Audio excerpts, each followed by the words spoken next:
Hi, I'm Dilly Dutton. July is Julycanthropy month, so it's time to draw werewolves. I thought I'd draw my good boy, Wake. He's not exactly a werewolf, but he is still a wolf boy. Wake is one of my Dungeons & Dragons characters. He is a wolf shifter, Bladesinger wizard.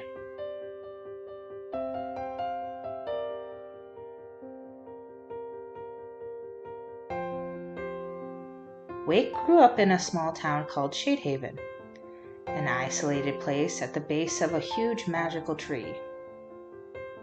He was the youngest of 4 siblings. When he was little, he tagged along with them a lot.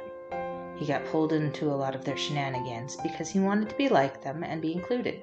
But for the most part, he was a well-behaved little boy whose constant question-asking and curiosity was indulged fondly by the elders of the town.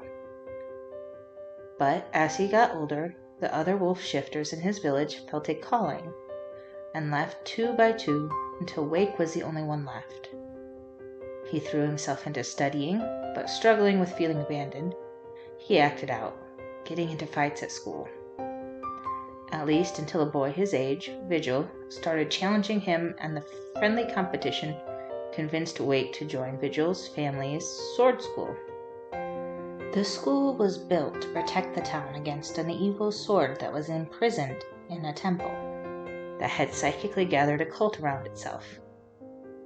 Having a noble purpose and a goal to defeat his rival gave him focus for his restless energy.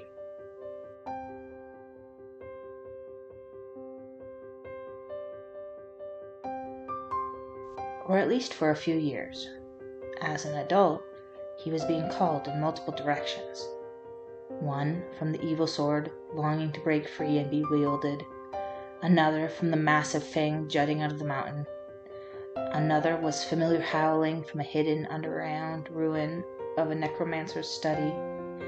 And the last was this feeling of being a wolf in another world, weirdly similar to his own, where the last shifter in town was a witch his age named Glory, who had been left in charge of the potion shop.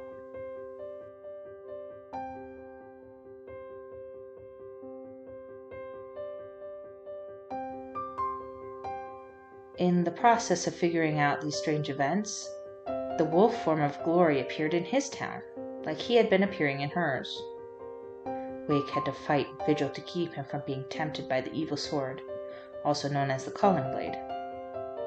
He studied the fang and the necromancer's ruins, and found connections. It seemed like the fang was a small part of a huge draconic skeleton that had once been animated by the necromancer. That powerful but waning magic had been working to keep frozen in time.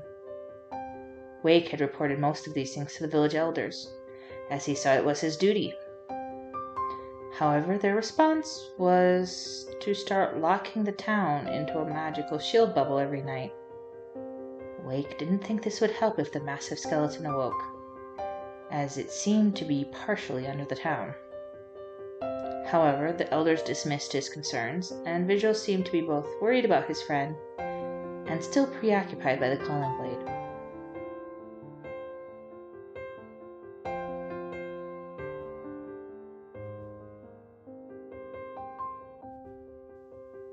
Wake, dutiful, responsible Wake, impulsively snuck into the Calling Blade's temple to question it. He learned that it was once owned by the necromancer of the ruins, and in an effort to keep it from harming his friend and a desire to understand what happened long ago so that he could protect his town, he stole the Calling Blade and ran.